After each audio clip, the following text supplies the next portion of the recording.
Fala pessoal, aqui é Marcelo Teixeira, diretor da Eu Que Fiz Filmes, e hoje eu tô aqui para falar sobre enquadramento.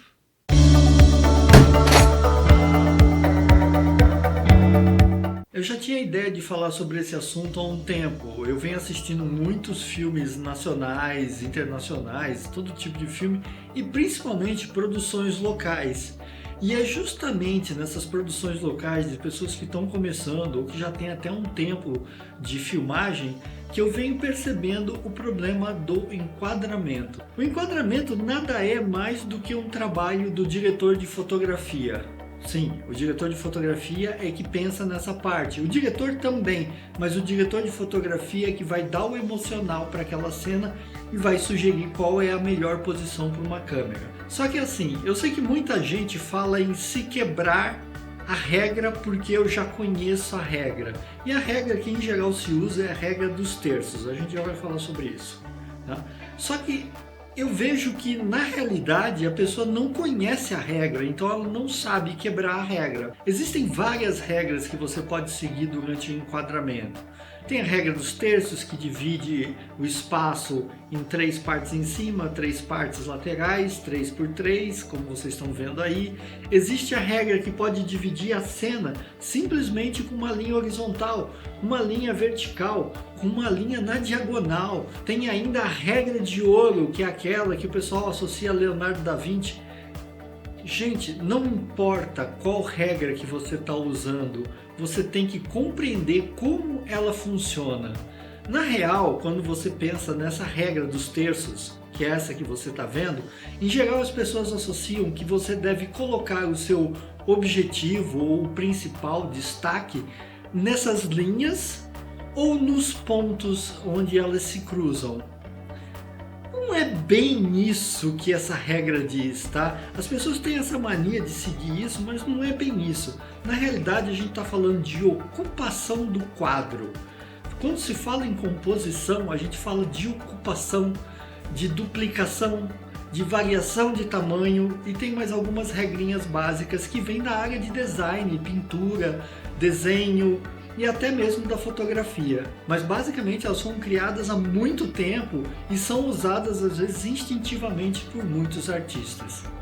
O que é essa ocupação? Vamos pensar assim, você tem no roteiro uma cena que a pessoa está deitada na praia, observando o céu, apreciando o céu. Como que você vai enquadrar isso? Qual regra que você vai usar para isso? Você pode usar a regra dos terços? Pode. Pode usar a regra de ouro? Pode usar qualquer uma. Mas o importante é entender sobre espaços positivos e negativos, que são a ocupação daquela cena. Vamos continuar esse exemplo usando só a linha horizontal, que divide o seu frame no meio, uma parte de cima e uma parte de baixo. Ah, então eu vou pôr o meu carinha na linha. Não, por que você vai pôr na linha? A real é essa, quando você coloca ele na linha, você tem espaços que sobram tanto em cima quanto embaixo. E esses espaços é que podem criar outros pontos de interesse.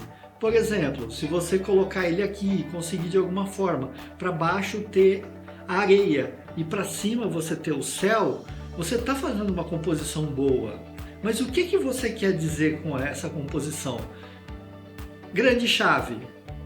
Todo movimento de câmera, toda posição, sempre que você apontar a porcaria da sua câmera, você tem que ter um propósito, tá? Você não aponta a câmera simplesmente porque ali ficou bom. Ficou bom por quê? Você tem que saber o porquê, esse é o importante. E isso é que a composição ensina. Por exemplo, vamos pensar de novo na cena. O cara está sentado na praia e ele está apreciando o céu. Ele está se sentindo livre. O que eu vou preferir fazer? No meu caso, nessa cena, dividindo o frame pelo meio, eu vou colocar ele abaixo da linha. Ele vai estar abaixo da linha do horizonte para representar, lógico, que ele está deitado, você conseguir ver. E eu vou colocar o céu acima dele para mostrar o que está dando essa ideia de liberdade dele. Agora vamos pensar o seguinte. Essa mesma pessoa não, ela está oprimida e ela foi para a praia e não consegue se libertar daquele pensamento de opressão. O que eu vou fazer? Beleza?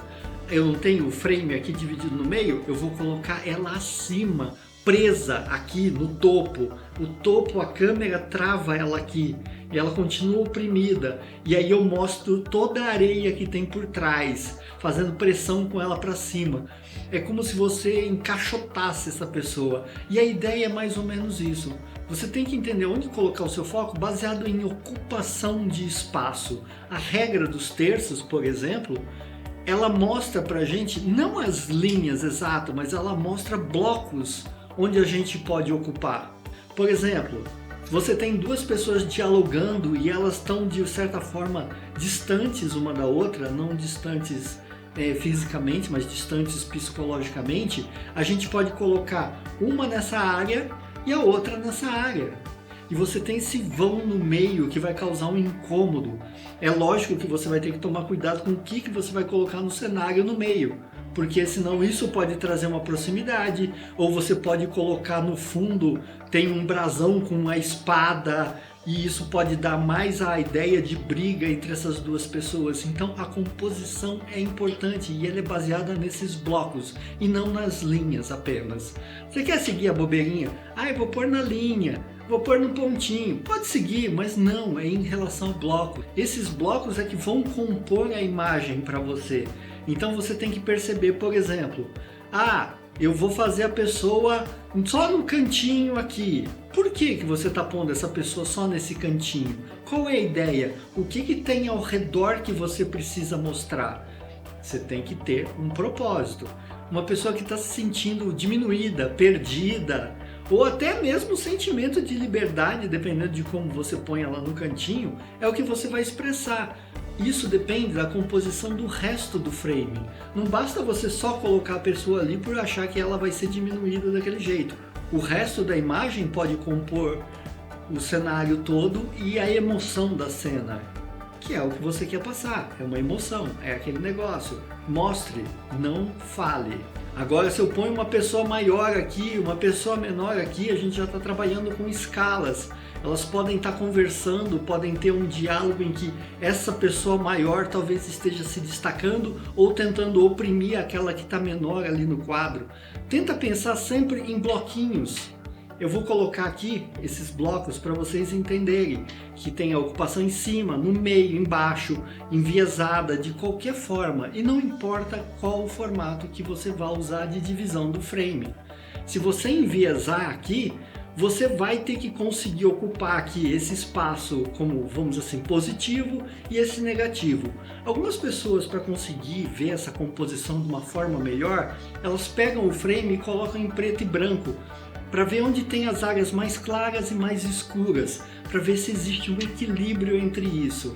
Tá? Não é que elas têm que ter a mesma quantidade de claro e escuro, mas depende. Por exemplo, você está tratando de um filme de terror, qual é a área que está tendo destaque? Qual é a área mais clara? Porque é a área clara que vai ter destaque num filme de terror. Às vezes não é nem um branco, tá? É uma cor verde, uma cor vermelha, mas quando você joga no preto e branco, ela é a área mais clara, apesar de aparecer cinza.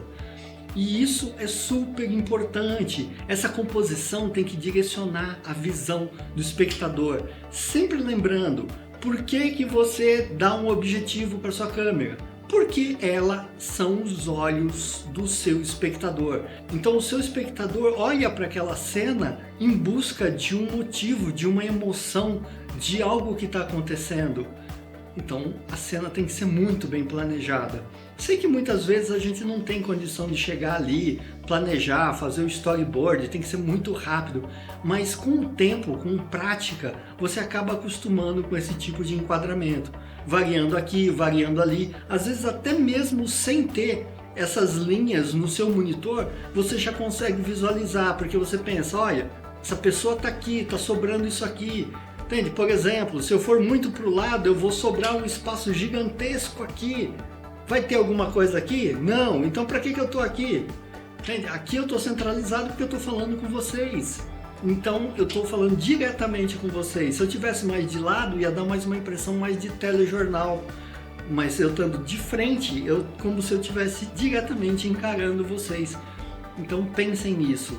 Tudo tem um motivo de ser, nada é por acaso. Melhorem a qualidade do seu enquadramento, isso é muito importante para um diretor e para um diretor de fotografia. E principalmente para o seu filme. Continua filmando, mas continua estudando.